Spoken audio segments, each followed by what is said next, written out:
You are looking at Julian's pronunciation guide, where we look at how to pronounce better some of the most mispronounced words in the world, like this other curious word. But how do you say what you're looking for today? We are looking at how to pronounce the name of these, say, series of luggage from the French company Delsey. We'll be looking at how to say more brand names as well, so stay tuned. So the brand name itself is said as Delsey in English, but Delsey in French. And then Chatelet is how it's said in French, Chatelet, Delsey Chatelet, that's French.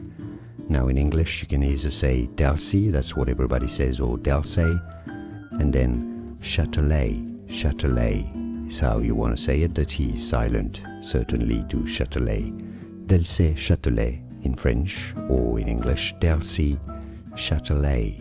And now you know. More videos for you here to learn more. See you there. Thanks for watching.